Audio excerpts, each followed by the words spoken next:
भूपेंद्र हुड्डा का तो वैसे नाम बदनाम कर रखा है। भूपेंद्र हुड्डा ने तो इस हरियाणा को है ना, हरियाणा को इतना बड़ा योगदान जो भूपेंद्र हुड्डा का इस खानदान का है ना, इस परिवार का बहुत ही बड़ा योगदान है। आज भी अगर कांग्रेस जिंदा है, कांग्रेस अगर जिंदा है तो भूपेंद्र हुड्डा की वजह से जिंदा है, ये इसमें कोई शक नहीं। अल्पसंख्यक मामलों को नजदीक से समझने वाले वरिष्ठ कांग्रेसी डॉक्टर दिलबाग खां ने कहा कि जो काम ही भाजपा के लिए कर रहा हो उसकी बात पर कौन भरोसा करेगा। जो हर चुनाव में भाजपा को खुली वोट दे रहा हो वो कांग्रेस के नेता भूपेंद्र हुड्डा के खिलाफ बोल रहा है, मगर प्रदेश की जनता अब जानती है। ये प्रतिक्रिया डॉक्टर दिलबाग ने उस समय दी है जब कल रोहतक में अभय चौटाला ने हुड्डागढ़ को भेजने का दावा किया। सुनिए दिलबाग खां ने क्या कहा। डॉक्टर साहब नमस्कार। नमस्कार जी, कैसे हैं जी? ठीक है जी। तबीयत अब ठीक है? हाँ जी ठीक। तो मतलब पॉलिटिकल भी गतिविधियों में कम नजर आ रहे हो आजकल? ना कम तो है, जो भी अपने कांग्रेस के हमारे प्रोग्राम होते हैं उनमें तो जाते रहे हैं। वहाँ दिल्ली रहते हैं बच्चों के पास, तो इसलिए थोड़ा कम वो जो मेन प्रोग्राम हो उनमें हम सक्रिय। संगठन भी बना दिया? हाँ संगठन बन गया जी, संगठन बहुत बढ़िया संगठन बन गया। आपको अब बस ये सरकार तो समझो जाने वाली है, और आज हो सके तो मालिक ने चाहा तो आज ही उपराष्ट्रपति इंडिया का बन सकता है। यो तो बहम पाल रहे हो आप। यो तो बहम पाल रहे हो। बन सकता है, पर दूसरी लोग दुखी हैं जी, उन्हीं के पार्टी के एनडीए वाले दुखी हैं उनसे। पर डॉक्टर साहब अभी कोई पार्टी के खिलाफ या देश के प्रधानमंत्री के खिलाफ जो उनकी पार्टी के लोग इतना जल्दी वो जाएंगे नहीं। न वो जाएंगे न वो दुखी हैं।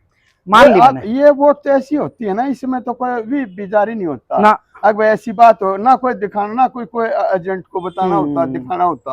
ये तो अपनी मतलब आस्था है ना, जो लोगों की आस्था, लोग उससे उब चुके। जो उनके भी जो एनडीए के एमपी भी हैं, वो जो जिस हिसाब से डिक्टेटरशिप थी ना उनकी, वो डिक्टेटरशिप में बेचारे बोल नहीं सकते।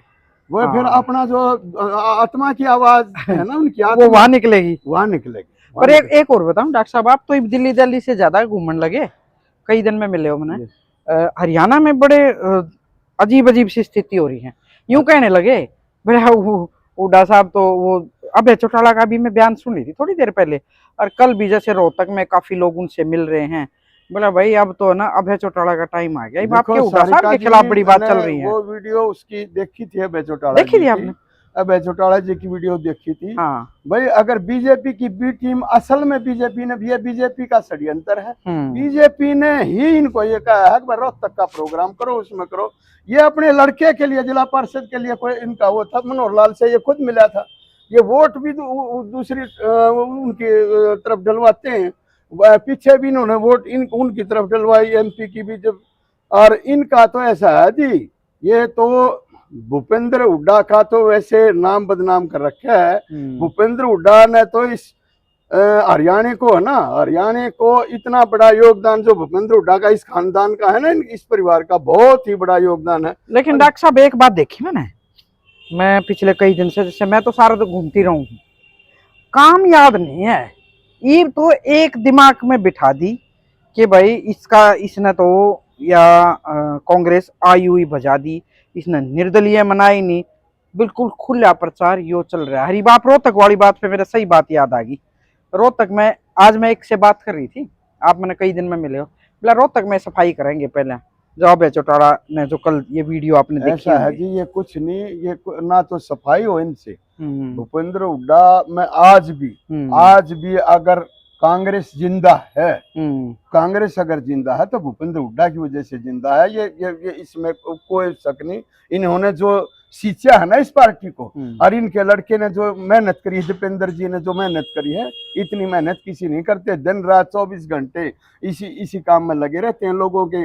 पर डॉक्टर साहब मैं आपकी बात स्वीकार भी कर लूं, ये ऐसा नैरेटिव किसी पे सुन ले जब आप बैम सा बना दिया। मैंने आप मिले कई दिन में, मैं कई दिन से सोच रहा जी, ये लोगों का देखो, जिन्होंने वोट नहीं दी ना हमारी जिन्होंने वोट, हमारे अपने लोकल भी, हमारे जो हमारे जाट भाई भी वही कहते हैं, जिन्होंने जो इनका, अब हमारे गुआने से आइडिया लगा लो, आप गुआने में 25,000 वोट ये निर्दलीय ले गए। 21 14 वो लेगा, 8 वो लेगा, 14,000 कुछ वो लेगा। हाँ, 25 21-22 हजार के आसपास है। 25 के करीब लेंगे। चलो आप वाली मान लो 25 के करीब लेंगे समथिंग। तो इन्होंने एक बात तो वो वोट कहाँ से आई? वो बीजेपी ने इनको पैसे दे के उतारा और इनको 10-10 15-15 करोड़ रुपए दिए। आज वो जो छिकारा, हरीश छिकारा कह रहा है ना, हरीश छिकारा वैसे तो कहता है मैं तो गरीब हूँ, मेरे पास तो कुछ नहीं। आज वो कई करोड़ रुपए की कोठी बनाने लग रहा है सारिका जी। तो वो पैसे कहाँ से आए? अब कह रहा है कि मेरे साले ने दी है, वो तो गिफ्ट करेगा। अरे भाई साले कौन किसके? आजकल भैया भाई वो साला पहले कहाँ था? वो पहले बनवा दे रो साला। तो बनवा बात तो आप बड़ी देता। सही मान ली। ये तो जी गलत धारणा है, लोगों की गलत धारणा है। और ये जो ये है ना, ये इस तरह का वहम नहीं पालना है। ये तो बहुत गलत है। और आने वाला समय कांग्रेस का है। और आप यूं कह दो ना, एक बात बताओ, जैसे संगठन बन गया, आप यूं कहो भाई कांग्रेस है चाहे शैलजा है, तो फिर जब कहोगे, जब इकट्ठे होगे, जब आपकी बात मानेंगे, आप नहीं इकट्ठे होते। शैलजा भी आदरणीय है हमारे लिए, बड़ी नेता है वो बहुत बड़ी नेता है। उन्होंने उसको आप नेगलेक्ट करके ना मानो। ना उनको नेगलेक्ट नहीं किया जा सकता, करना भी नहीं चाहिए। क्योंकि अभी जैसे वो इलेक्शन में नाराज हुई ना, तभी वो आपका भट्ठा बन गया है, उन्हें मना लेते तो उससे फर्क पड़ा। देखो जी, हम तो मतलब थोड़ा इतना तो आपस में थोड़ा बहुत वैसे वो उन्होंने अपना दिल पे ले लिया। भूपेंद्र हुड्डा के दिल में कोई ऐसी बात नहीं थी। भूपेंद्र हुड्डा ने जब भी बहन जी के सिवाय अपनी बहन की तरह उनको मानते हैं, और कोई ऐसी बात नहीं भाई उन्होंने कोई उनके साथ ऐसा उनके प्रति वैसे उनकी मैंने कोई कड़वी बात सुनी ना। हुड्डा साहब इस मामले में भी सम्मान बहन शैलजा के बारे में कोई भी अपशब्द या कोई पॉलिटिकली भी कोई ऐसी बात ना, वो कभी टिप्पणी नहीं करते। वो टिप्पणी या खास बात है बंदे की आपके नेताओं पे। हुड्डा साहब ने कभी टिप्पणी नहीं की। बिल्कुल भाई, मतलब हो कैमरा भी चल रहा है। और मैडम आ गई चाय लेके, मैं चाय पीने आई थी भाई, डॉक्टर साहब गए मिल बना, तो थोड़ी सी चर्चा होगी। शाम का टाइम है, चाय पीने थोड़ी।